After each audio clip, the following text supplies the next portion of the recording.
porque es muy importante. Voy a hacer un poquito más rápido, pero la voy a comenzar de nuevo.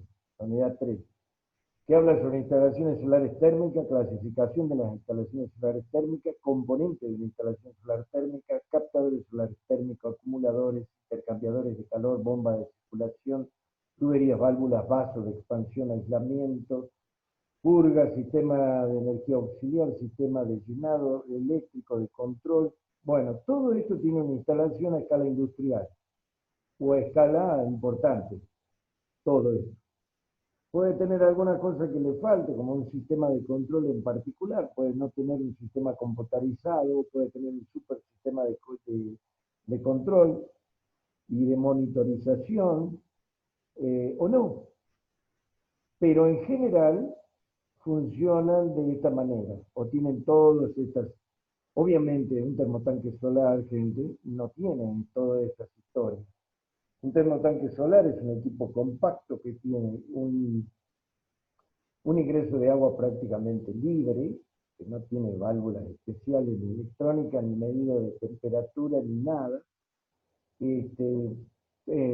Directamente un termotanque, el cual es el que acumula el agua caliente y el agua fría, todo junto, y que va calentando el agua hasta lograr la temperatura deseada, ¿sí? Por efecto del sol.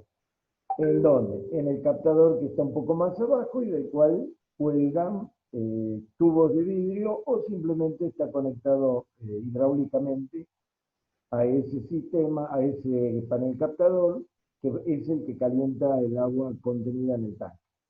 Y chao. Este es un termotanque solar común y corriente compacto, que es el que nosotros vendemos o vemos de 100 a 400 o 500 litros, o tal vez más, pero dependiendo quién lo hace, que no son medidas estándares comerciales, pero bueno, vienen y se pueden hacer. ¿Sí? Ahora, cuando estamos hablando ya, cuando entramos a edificios, como por ejemplo, como les comenté la clase pasada, el edificio de Villanueva, hace unos años, Villanueva le pidió a la gente de Jujuy Solar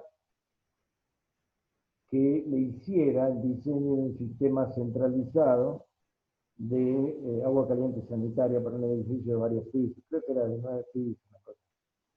Y el año pasado mandé los alumnos a que fueran a ese curso, no, más bien una exposición, qué sé yo, que se habló de cómo era el tema, cómo había salido la historia de ese edificio de acá de Jujuy, de Villanueva e hijos, y bueno, ahí fue la sorpresa de los chicos de que todo lo que habían leído acá eran los únicos que entendían de qué se trataba lo que hablaba esta gente de Villanueva e hijos y de la Fundación Escuandina.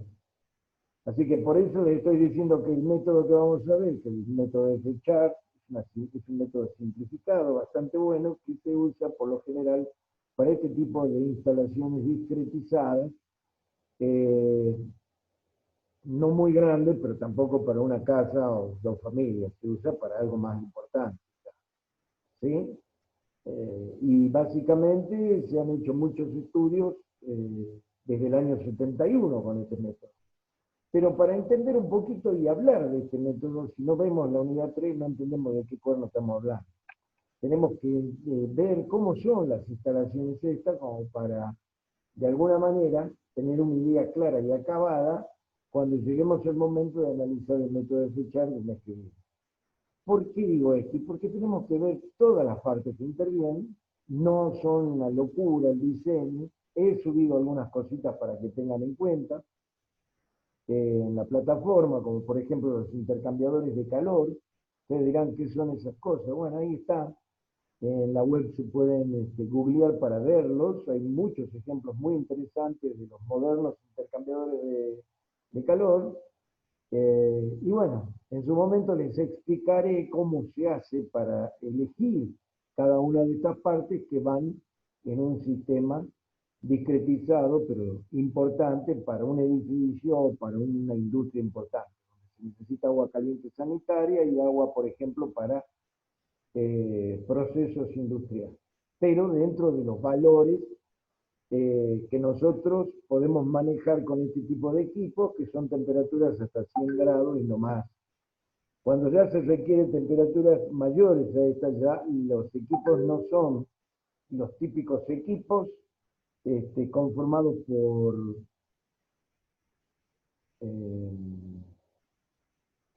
los típicos equipos conformados por,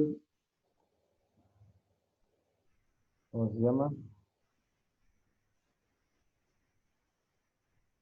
Por un acumulador básicamente y por paneles captadores de energía térmica. Ya entra otro tipo de tecnología, ya se pasa a una tecnología más compleja y se dejan los captadores solares térmicos comunes de placa plana, que es lo que nosotros usamos para agua caliente sanitaria, para calefacción y para agua caliente industrial, que no requiere pasar los 80 grados centígrados. ¿Sí? Entonces, estas instalaciones solares térmicas, en parte, formarían todos estos equipos parte de instalaciones en general solares térmicas, en donde los captadores solares térmicos podrían variar para obtener mayor temperatura y mayor energía. En ese caso ya son otros sistemas un poquito más complejos, pero que objetivamente tienen la misma cantidad de cosas dentro del mismo. A ver, acá dice instalaciones solares térmicas, descripción de la instalación solar térmica. Sistema de captación dotado de uno más captadores, o batería de captadores, o campo de captadores solares, cuya función es transformar la radiación solar incidente en calor y transferirlo a un fluido caloportador. Primer concepto, como dijimos, fluido caloportador. Puede ser directo al agua, como es un termotanque solar familiar, o no, en este caso, en donde hay un fluido caloportador, el cual no es el que vamos a aprovechar en forma directa, sino el que vamos a utilizar para hacer, como la palabra lo dice, portar el calor desde los captadores hasta donde yo lo necesito. El fluido caloportador, por tanto, tiene la misión de portar la energía calorífica desde la que fue captada en los captadores o campos de captadores o batería de captadores solares térmicos y llevarlos al lugar donde yo lo necesito. Eso es el fluido caloportador. Por lo general, es una mezcla de alcohol, de un alcohol especial, etilenglicol y agua. O puede ser en los casos que ya no estamos hablando de captadores solares de placa plana, sino de concentradores solares, pueden ser fluidos sales que se funden con la temperatura o aceites en temperaturas más moderadas, hasta 300 grados centígrados. ¿Sí? Porque el aceite no se quema, no cambia su estado líquido hasta aproximadamente esa temperatura. Por encima de los 280 grados centígrados, por ejemplo, ya necesitamos como fluido caloportador una sal que se funda y que sea transportada por tuberías especiales de un lado al otro donde yo lo necesito. ¿Bien?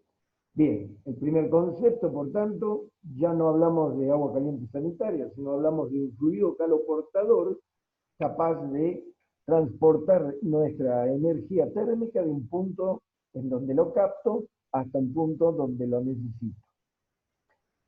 Luego, tenemos el sistema de intercambio, en el que el fluido caloportador, circuito primario, cede el calor al agua, en este caso.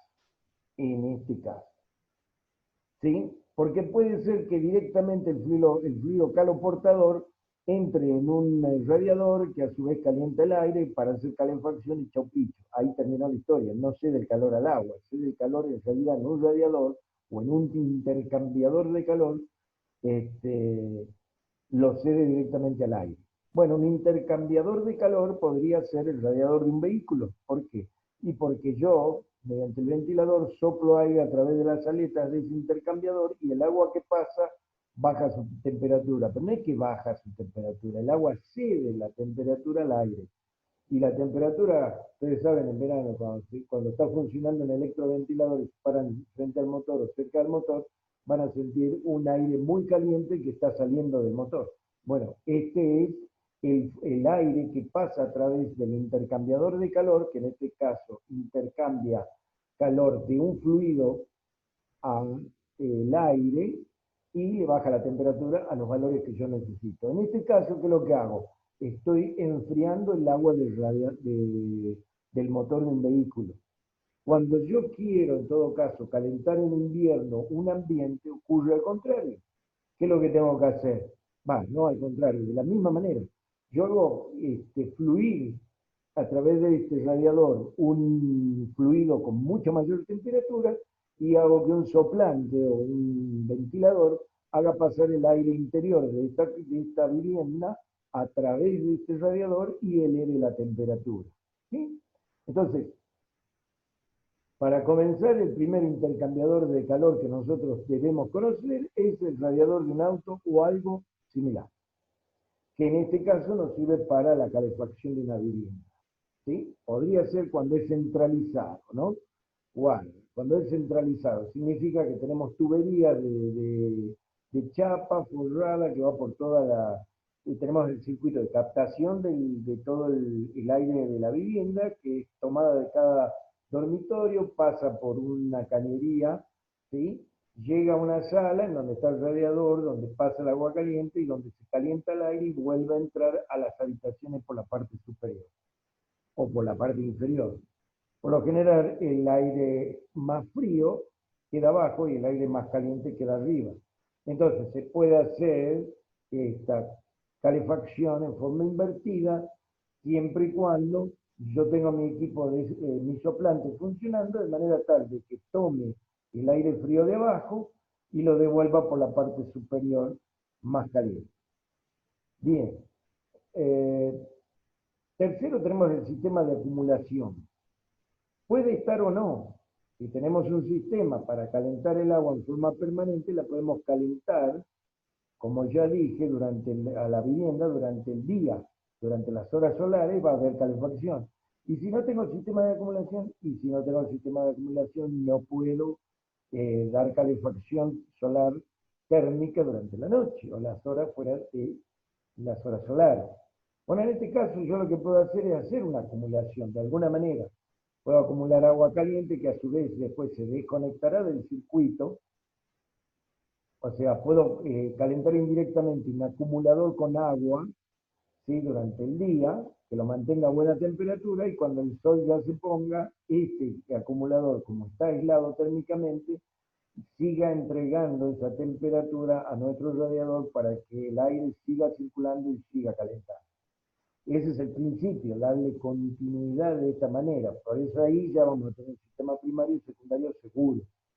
¿Sí? Porque necesito acumulación. Si yo necesito acumulación, sí o sí tengo que tener ya dos sistemas, porque por un lado tengo que acumular, o por lo menos tengo que tener un sistema capaz de tener en su circuito un lugar donde se acumule la energía, o sea, un tanque de acumulación de energía. Por lo general se hacen dos circuitos en estos casos. El sistema de intercambio puede ser independiente del de acumulación o bien estar integrado con este. Bueno, ahí yo les presenté en la Classroom un intercambiador de calor muy interesante, pero esos no son para dentro de los acumuladores. No pueden estar integrados con el acumulador, porque no tiene sentido. Son intercambiadores de calor a placas y esos tienen un principio muy tonto, muy sencillo, muy útil, mediante el cual si el fabricante nos dice qué capacidad de intercambio tiene en función de la cantidad de placas, es suficiente para nuestro diseño. Y no tenemos que volvernos locos para diseñar un intercambiador. Tenemos que saber cuántas placas le vamos a poner en función del intercambio que yo necesito hacer de energía. ¿Sí? De ese modo, el sistema de acumulación, que almacena el agua caliente para su posterior utilización, lo puedo utilizar de esa manera. O si no, bueno, ¿cómo caliento? Decía el sistema de acumulación con un intercambiador que puede ser independientemente del de acumulación, o sea, externo, o estar integrado interno con él. Externo es un intercambiador de placas. Y externo, externo es un intercambiador de placas. E interno, por lo general, ya no es un intercambiador de placas porque no tiene sentido. En ese caso se hace un serpentín interno al acumulador o al tanque de acumulación, y que este serpentín intercambie en función de la superficie de contacto con el líquido que esté adentro, intercambie el calor y lo mantenga en temperatura. ¿Estamos? Bien. Cuarto caso, sistema auxiliar de apoyo, cuya función es complementar o completar el aporte solar cuando éste no se pueda satisfacer o no pueda satisfacer la demanda. Bueno, en este caso siempre hay un sistema auxiliar de apoyo. Si hacemos un sistema centralizado, ya es más complicado hacer un sistema de apoyo centralizado, pero lo puedo hacer. ¿Qué sería? Una caldera para un edificio de 50 departamentos y puedo tener el sistema solar y una caldera que me surta o por la cual circule el fluido caloportador y que durante la noche, si se me cae mucho la temperatura, a pesar de tener un tanque de acumulación, este sistema, o sea, este calentador, podría decirse, nos mantenga la temperatura en todo el circuito. Entonces, ese sistema se transformaría en auxiliar o de apoyo. Tengan en cuenta una cosa muy importante. Cuando a nosotros nos toque un edificio existente que tiene caldera, no hay problema. No hay problema. Sería como una casa que tiene un calefón. ¿Por qué? Y porque nosotros lo único que tenemos que decir es, bueno, no vamos a sacar la caldera, porque va a ser el sistema de auxiliar o de apoyo.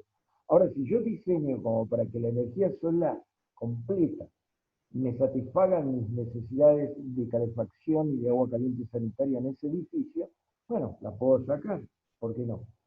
Pero en general, las normas internacionales no te exigen que vos inviertas como perro para que se cubra el 100% de la demanda de energía térmica en un edificio, tanto para agua caliente sanitaria como para calefacción. No te exige eso. El Código Técnico Europeo, ¿qué es lo que dice? Dice, por lo menos no se va a aceptar proyectos de edificios de vivienda o comercial en donde no se prevea por lo menos el 30% del agua caliente sanitaria calentada por sistemas solares. Eso ya está vigente desde el año 2006, 2009. Nosotros estamos a 100 años luz de eso, obviamente, como siempre. Perdemos tiempo en estupideces y no crecemos. Pero ellos ya han hecho eso, ya han establecido que no quieren, no te exigen el 100%, pero no los edificios y viviendas tienen que tener previsto el 30% por lo menos de energía satisfecha con la energía solar. ¿Estamos? Bien. Así que en esos casos el sistema auxiliar de apoyo está bien hecho. ¿Por qué? Porque en esos casos los edificios en Europa se tienen que reacondicionar. Si por ejemplo por alguna razón los dan medio por obsoletos, si alguien quiere volver a refuncionalizar un edificio de eso, tiene la caldera y está bien, lo tiene que refuncionalizar también aprovechando que tiene esa caldera. Entonces no es un problema tener un sistema auxiliar. Ahora, si no sirve para nada, bueno, habrá que pensar en una alternativa.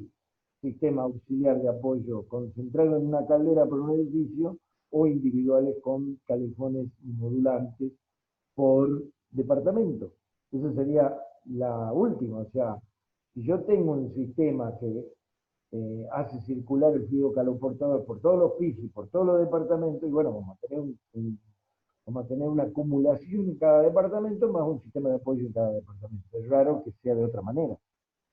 Pero bueno, puede ser que tengamos una caldera abajo y los captadores arriba y a la noche cuando los captadores ya se quedan sin energía y el tanque de acumulación del fluido caloportador también empieza a caer, empieza a funcionar la caldera de modo tal de mantener la temperatura en el fluido caloportador y que siga desparramando por pisos o por departamentos. ¿Me entienden? Puede ser el desparramo, o sea, el entregar el calor podría ser a través de un sistema primario que va por piso o por departamentos también. ¿Me entienden? Entonces yo puedo largar en un piso o calentar también en una sala de máquinas, tener un gran termotanque para calentar el agua caliente sanitaria y de ahí mandarla a los departamentos, lo cual no es aconsejable, pero puede ser una alternativa. Bueno, después quinto, el circuito hidráulico encargado de interconectar todos los elementos adecuadamente para que el agua caliente llegue hasta los puntos de consumo. Está constituido por tuberías, válvulas, purgadores, bombas, vasos de expansión y otros accesorios. Fíjense, la tubería no hay nada que describir, las válvulas tampoco, porque pueden ser válvulas de ingreso y egreso, uniones dobles al lado de los tanques, porque si hay que sacarlo del tanque por alguna razón, tampoco hay que desoldar y romper cañería, tendríamos que tener una unión doble de entrada y salida de los tanques y llenar todo, cada artefacto tendría que tener una unión doble que permita rápidamente sacarlo, reemplazarlo y que siga funcionando todo. ¿Sí? Bueno, esas válvulas, llave de paso, llave de esclusa, eso los conocen. Luego los purgadores, que son? Bueno, son válvulas, pero con salida al exterior, de modo tal de sacar el aire que esté en la cañería, ¿sí? Básicamente, y de ese modo funcione mejor nuestro sistema de circulación. Las bombas no hacen falta explicar mucho. ¿Qué va a hacer falta? Y bueno, bombas de temperatura, que aguanten temperatura, sus empaquetaduras aguanten, porque vamos a manejar temperaturas de 80 o 100 grados en el fluido, o en el fluido caloportador, un poco más, tal vez podamos llegar a 110 grados. Entonces, tiene que aguantar la bomba, ese es el único tema, no puede ser una bomba cualquiera. Tiene que estar pensada para aguantar temperatura en los líquidos. Después los vasos de expansión, bueno, fundamental, porque ¿qué pasa? El fluido caloportador o el agua no tiene un gran coeficiente de compresibilidad, no es que cambia mucho de volumen, pero cambia. Y si cambia de volumen, ¿cuál es el problema? Nos puede reventar la cañería si aumenta el volumen del agua con la temperatura. Entonces nos revienta la cañería y tenemos que estar arreglando cada rato. En cambio, los vasos de expansión funcionan con unos pequeños tanquecitos con un diafragma de modo tal que la presión, no ejerza mucha presión, pero cuando aumenta el volumen de todo el agua que está contenida en el circuito, este diafragma se expande por acción de la presión del agua interna al aumentar el volumen. Y de la otra punta de ese tachito que tiene una valvulita, un agujerito a la atmósfera. Entonces, ahí, ¿qué es lo que sucede? Se estira la goma esta y da un poco más de espacio a todo el sistema, de modo tal que aumenta un poco el volumen y ese aumento del volumen se va ahí, se junta ahí. Cuando el agua disminuye su temperatura, ¿qué es lo que hace? El diafragma vuelve y reacomoda todo. No es que va a entrar aire por ahí, es un diafragma que permite que aumente el volumen de todo el líquido de todo el sistema o que disminuya. Bien. El circuito hidráulico está lleno de todas estas cosas, tuberías, válvulas, purgadores, bombas, vasos de expansión y otros accesorios. ¿Cuáles serían los otros accesorios? Bueno, tienen que ver con el punto que sigue, el sistema de control. Si yo tengo un sistema de control automático, que lo voy a necesitar, tengo que tener algunas válvulas especiales, como por ejemplo válvulas de actuación eléctricas, ¿sí? Y tengo que tener sensores de temperatura, porque si yo voy a hacer entrar agua, fíjense, acá vamos a un dibujito. Si yo hago entrar agua acá, o algún fluido caloportador adentro de este tanque para que caliente, en algún momento, ¿qué es lo que puedo decir? Che, ya tengo la temperatura deseada a la salida de este termotanque, el agua está a 60 grados. Entonces, ¿qué es lo que tengo que hacer? Y no tengo que calentar más, porque por ahí no se está usando. Entonces ya está ahí, si todo el agua tiene 60 grados, ¿qué hay que hacer? Y cortar el ingreso. No de acá, porque obviamente se va a armar un lío acá. Pero a ver, lo veamos en otro dibujo con doble sistema. A ver.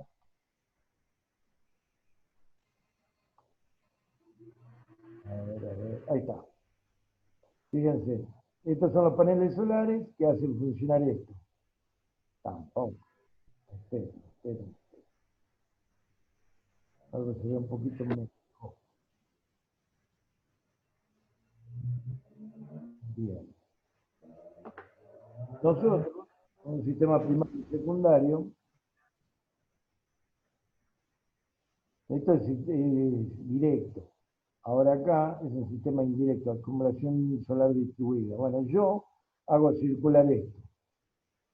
Donde necesita ingresa al termotanque. Esto debe continuar y volver. Y después volver ahí. Tiene que haber un circuito primario que acá hay válvulas de ingreso y de egreso que se abren o se cierran.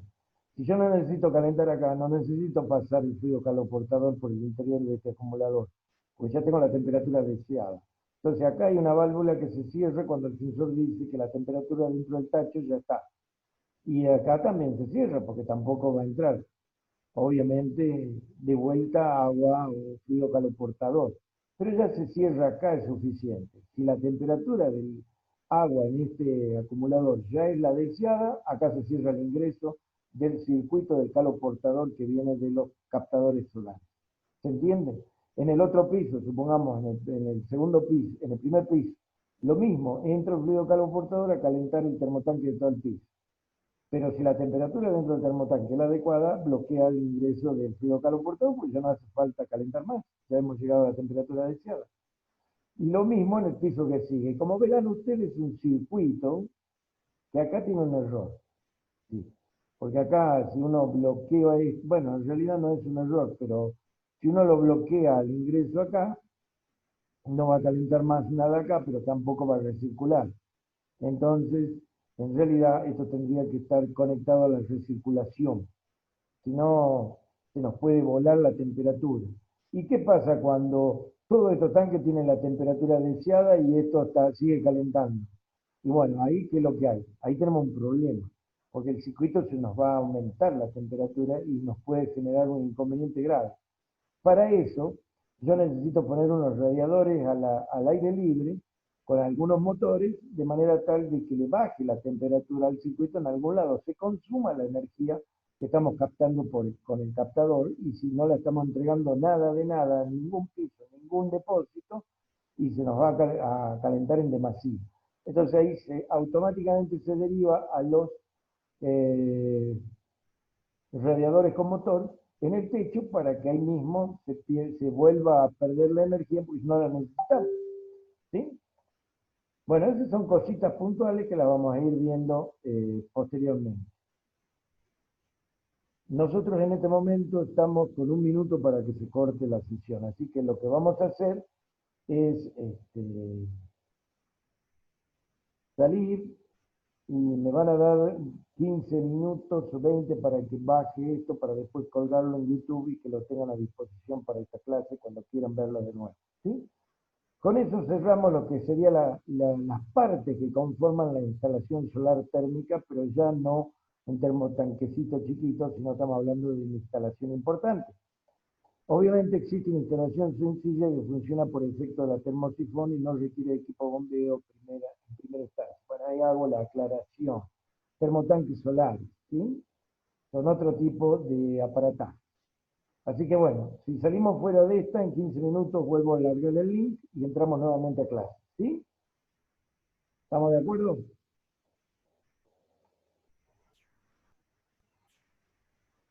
Sí, sí, profe.